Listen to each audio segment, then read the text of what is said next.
ربنا هب لنا من أزواجنا وذرياتنا قرة أعين واجعلنا للمتقين إماما. السلام عليكم ورحمة الله وبركاته. الحمد لله رب العالمين والعاقبة للمتقين ولا عدوان إلا على الظالمين. أشهد أن لا إله إلا الله وحده لا شريك له الملك الحق المبين وأشهد أن محمدا عبده ورسوله صادق الوعد الأمين. اللهم صل وسلم على سيدنا محمد سيد المرسلين وعلى آله وأصحابه والتابعين وتابع التابعين ومن تبعهم بإحسان إلى يوم الدين. أما بعد. قال الله تعالى في كتابه الكريم: أعوذ بالله من الشيطان الرجيم. بسم الله الرحمن الرحيم. يا أيها الذين آمنوا اتقوا الله ولتنظر نفس ما قدمت لغد واتقوا الله إن الله خبير بما تعملون. وقال أيضا: يا أيها الذين آمنوا اتقوا الله حق تقاته ولا تموتن إلا وأنتم مسلمون. وقال أيضا: يا أيها الذين آمنوا كتب عليكم الصيام كما كتب على الذين من قبلكم لعلكم تتقون. Sadaqallahul aliyil azim wa sadaqa rasuluhun nabiyul karim wa nahnu ala zalika minasyahidin. Bapak-bapak, ibu-ibu serta saudara-saudara dan adik-adik sekalian, para jamaah Masjid Mujahidin yang saya hormati, wabil khusus kepada para pengurus masjid, para imam masjid yang saya muliakan, dan seluruh pendengar Radio Dakwah Mujahidin dimanapun saja berada yang berbahagia, dan seluruh pemirsa M2TV dimanapun saja, semoga selalu dalam keadaan barakah Allah.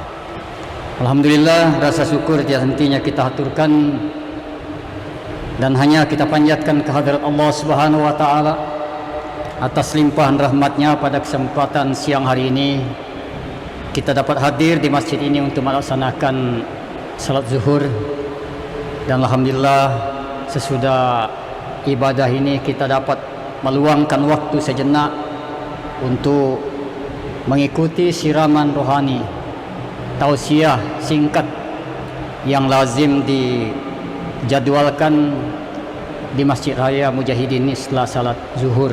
Dan alhamdulillah pada hari ini atas izin dan perkenan Allah SWT, saya berkesempatan untuk hadir menyampaikannya sesuai dengan permintaan. Nah, hadirin hadirat yang dirahmati Allah, alhamdulillah pada hari ini kita sudah berada pada hari-hari yang terakhir dari bulan Sya'ban 1444 Hijriah. Ya. Dan ini juga mengingatkan kepada kita sekalian bahwa insyaallah hari pertama bulan Ramadan sebentar lagi akan tiba. Ini tentu adalah merupakan hari-hari yang kita tunggu, hari-hari yang menggembirakan dan menyenangkan serta membahagiakan bagi orang-orang mukmin. Karena orang mukmin itu kalau mendapatkan sesuatu kabar gembira dari Allah, berita yang menyenangkan, ya.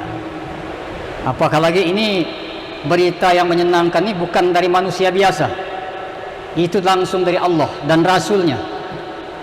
Ramadan itu adalah satu momen yang di dalamnya banyak kesempatan-kesempatan yang membahagiakan kita, menggembirakan kita, menyenangkan kita, ya.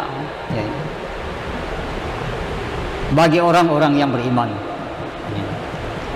Nah, jadi Rasulullah ketika Ramadan akan tiba, beliau sangat senang, sahabat senang, para pengikut beliau senang. Generasi ulama pada zaman tabi'in, tabi'in dan seterusnya juga bahagia dengan ketika akan datangnya bulan Ramadan itu. Maka kita sebagai orang yang beriman kepada Allah SWT, beriman kepada Rasulnya dan beriman kepada kitab-kitabnya, beriman terhadap hari kiamat dan hari akhir yang dijanjikan Allah, maka selayaknya kita merasakan kebahagiaan, kegembiraan, kedamaian, ketentraman dan kenyamanan. Karena apa? Ramadan yang mubarak, yang di dalamnya banyak berita yang dijanjikan Allah dan Rasulnya, yang sangat membahagiakan orang-orang mukmin itu. Tentunya kita sangat berbahagia dan bergembira menghadapi dan insya Allah memasuki bulan yang luar biasa ini. Nah, hadirin hadirat yang dirahmati Allah,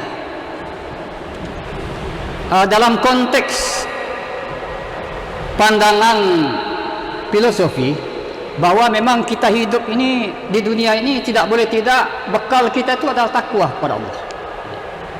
Maka saya sering setiap ceramah saya, setiap khutbah, kecuali saya lupa, apapun tema ceramah, apapun tema khutbah, saya selalu mengutarakan Al-Quran surah Al-Hasr ayat 18. Ya ayyuhallazina amanu, hai orang-orang yang beriman, ittaqullah, bertakwalah kamu sekalian kepada Allah. Wal tanzur nafsum ma qaddamat lighad, hendaklah setiap diri manusia yang sudah beriman dan bertakwa ini memperhatikan amalnya agar dapat membahagiakannya pada hari esok atau hari akan datang. Wattaqullah, bertakwalah kamu sekalian kepada Allah.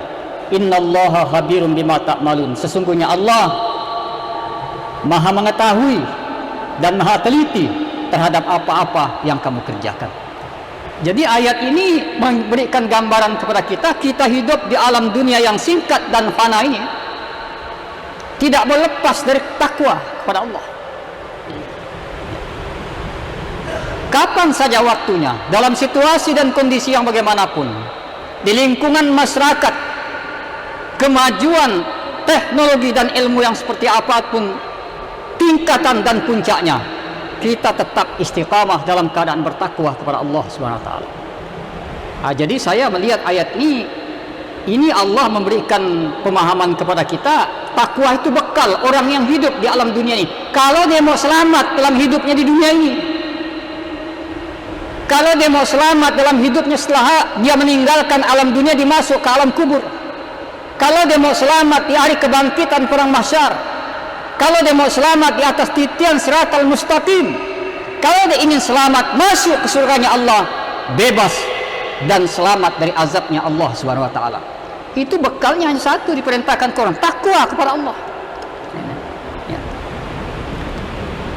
Bila takwa tidak lagi jadi bekal seorang manusia dalam kehidupan dunia ini, tidak ada jaminan dari Allah SWT. Tidak ada jaminan dari Allah dia selamat di dunia ini. Tidak ada jaminan dari Allah dia selamat di alam kubur. Tidak ada jaminan dari Allah dia selamat di hari kebangkitan di padang mahsyar. Tidak ada jaminan dari Allah dia selamat dalam titian menyeberangi siratal mustaqim. Tidak akan ada jaminan dari Allah dia selamat masuk surga dan dia terbebas dari azab neraka Allah Subhanahu wa taala. Jadi yang dijamin Allah itu selamat dunia, selamat alam kubur, selamat padang mahsyar, selamat di atas titian siratal mustaqim, selamat masuk ke surganya Allah, tidak kena azab nerakanya Allah, hanyalah orang-orang yang bertakwa kepada Allah Subhanahu wa taala. Maka ayat ini bercerita kepada kita, ya ayyuhallazina amanu, hei orang-orang yang beriman, ittaqullah, kata Allah, bertakwalah kepada Allah. Wal tanzur nafsum ma qaddamat lighad, adalah orang-orang mukmin yang bertakwa ini melihat betul-betul apa yang dikerjakannya pada masa hidupnya di alam dunia ini, pada saat kekiniannya, agar apa yang dibuatnya itu dapat membahagiakan hari depannya atau hari akan datang. Ini memang tafsirnya saya lihat lighat dalam Al-Quran itu ada yang mengartikan dimensinya duniawiyah dan ukhrawiyah, tapi ada juga tafsir lain mengatakan lirat itu hanya untuk kehidupan hari esok di alam akhirat. Tapi kalau kita lihat lirat itu artinya hari yang akan datang. Allah tidak menjelaskan hari akan datang itu apa di dunia, tetapi yang jelas itu artinya suatu masa yang akan kita hadapi, yang akan kita songsong, yang akan kita jalani. Jadi kalau saya artikan dalam konteks yang umum, lirat itu termasuk besok, hari akan datang. Bulan depan kalau kita masih ada, itu lirat, hari akan datang. Tahun depan lirat, Ramadan sebulan penuh akan kita lihat, hari akan datang. Jadi Allah memberikan isyarat kepada kita dalam ayat ini supaya kita hidup di alam dunia yang singkat ini betul-betul memperhatikan amal kita, agar amal itu dapat membahagiakan kita untuk hidup ke depan, baik itu ke depan masa hidup kita di dunia ini maupun ke depan masa hidup kita di alam akhirat nanti. Ini wattaqullah dikunci oleh Allah. Kalau ini sudah dilakukan, ittaqullah, bertakwalah kepada Allah Subhanahu wa taala. Innallaha khabirun bima ta'malun. Sesungguhnya Allah Maha tahu, Maha teliti terhadap apa-apa yang kamu kerjakan. Nah, hadirin hadirat yang dirahmati Allah. Dalam ayat yang lain juga Allah menjelaskan, ya ayyuhallazina amanu, hai orang-orang yang beriman. Ittaqullah haqqa tuqatih. Bertakwalah kamu sekalian kepada Allah dengan sebenar-benarnya takwa. Wala tamutunna illa wa antum muslimun. Janganlah kau mati, kata Allah, kecuali dalam keadaan mati Islam. Artinya mati menyerahkan diri terhadap ketentuan-ketentuan hukum yang digariskan Allah Subhanahu wa taala.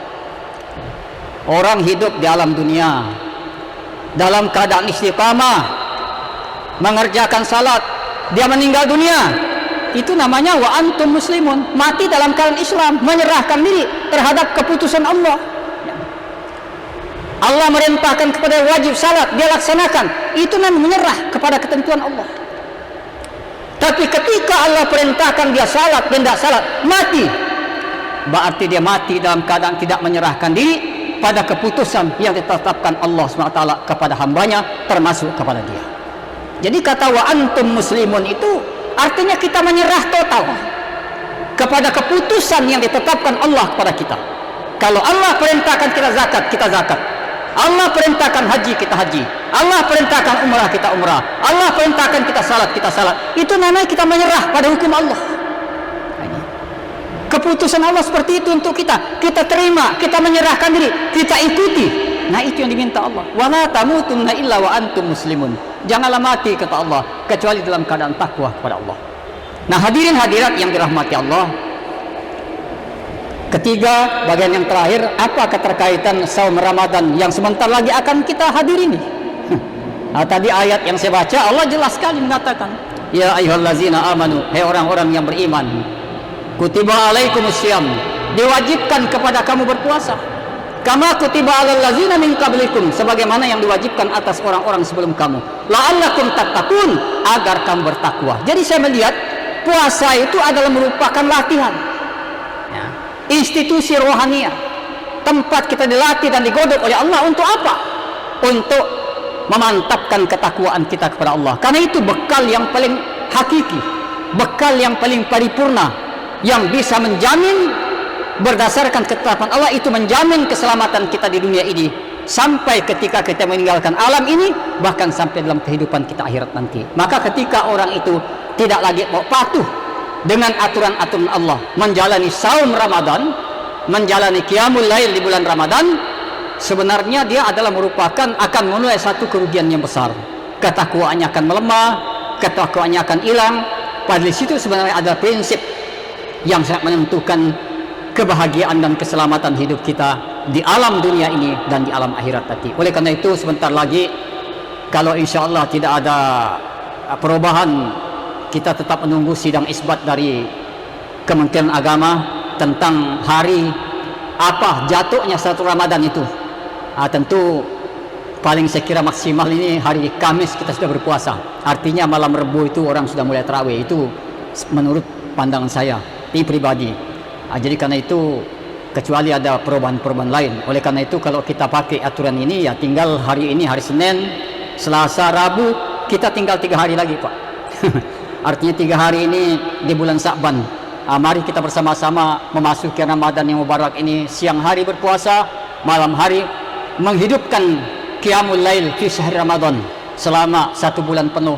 Mudah-mudahan melalui sarana ini kita taati aturan ketentuan Allah dan Rasulnya, kita ditingkatkan Allah menjadi manusia yang muttaqin. Artinya setelah Ramadan pergi meninggalkan kita, 1 Syawal masuk, hari raya Idul Fitri, ketakwaan kita kepada Allah itu semakin mantap, semakin dahsyat, semakin luar biasa kekuatannya. Dari bersumber dari ketakwaan ini, sehingga masa hidup kita ke depan, berapa waktu lagi diberikan Allah sampai akhir hayat kita, kita dapat membangun amal-amal yang mulia, amal-amal saleh, amal-amal yang positif yang dapat menjamin kebahagiaan dunia kita dan juga kebahagiaan hidup di alam akhirat nanti. Nah, saya kira inilah sedikit Bapak Ibu yang saya hormati, lebih kurang saya mohon maaf. Yang benar hanya dari Allah, yang salah itu karena kedaifan saya. Hadirin hadirat yang dirahmati Allah, para pendengar doa mujahidin serta pemirsa M2 TV yang berbahagia. Wabillahi taufiq wal hidayah. Wassalamualaikum warahmatullahi wabarakatuh.